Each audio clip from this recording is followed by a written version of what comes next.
नमस्कार, हम रिंकू तिवारी दुबई से स्वागत बा आप सबके हमारे चैनल पे। आज आप सबके एगो बहुत ही सुंदर भसुर गारी गीत सुनाओ तनी। आशा बा के गीत आप सबके अच्छा लगी।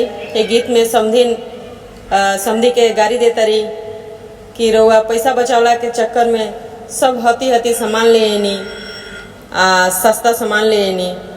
यही पे ये गीत बाटे। आशा बा के गीत आप सबके अच्छा लगी। अच्छा लगे तो लाइक और कमेंट जरूर करें लोगिन, और अगर चैनल के सब्सक्राइब नहीं कैले तो कृपया आप सब चैनल के सब्सक्राइब करें कि जब भी हम गाना अपलोड करें तो सबसे पहले नोटिफिकेशन आप सबके मिले।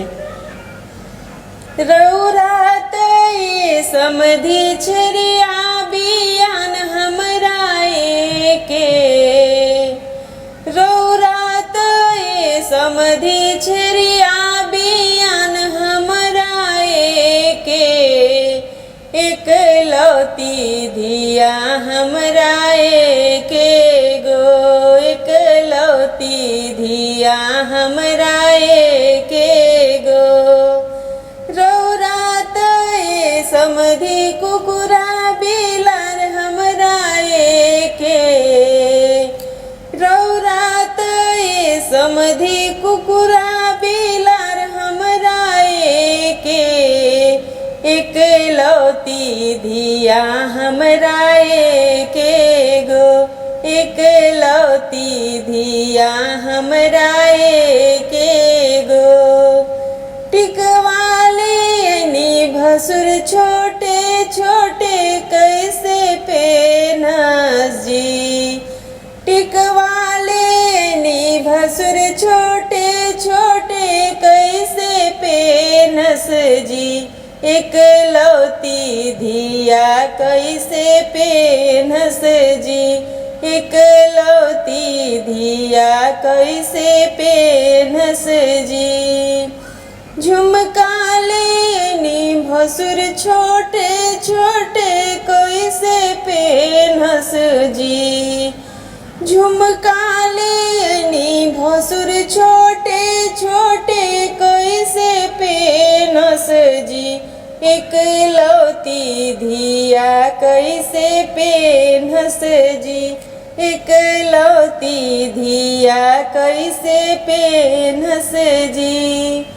रउरात ये समधी छरिया बियान हमरा के, रउरात ये समधी छरिया बियान हमरा के, एक लौती धिया हमरा के गो, एक लौती धिया हमरा के गो।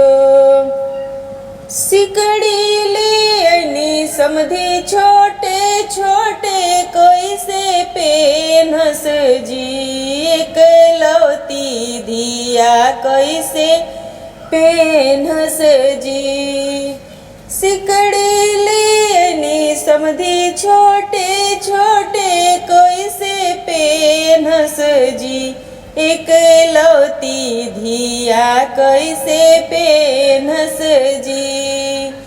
कंगना लेनी समधी छोटे छोटे कैसे पेनस जी, कंगना लेनी समधी छोटे छोटे कैसे पेनस जी, एक लौती धिया कैसे पेनस जी, एक लौती धिया कैसे पेनस जी। रउरात ये समधी छरिया बियान हमरा के, रउरात ये समधी कुकुरो बेलार हमरा के, एक लौती धिया हमरा के गो, एक लौती धिया हमरा के गो।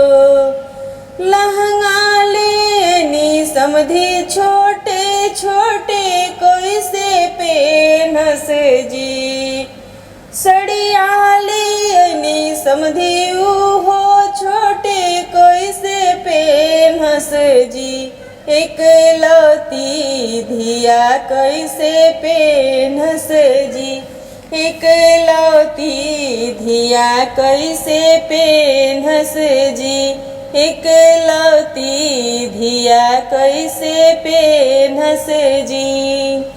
रौरा तो ये समधि छरिया बियान हमरा के, रौरा तो ये समधि कुकुरा बिलार हमरा के। एकलौती धिया हमरा के गो, एकलौती धिया हमरा के गो, एकलौती धिया हमरा के गो, एकलौती धिया हमरा के गो।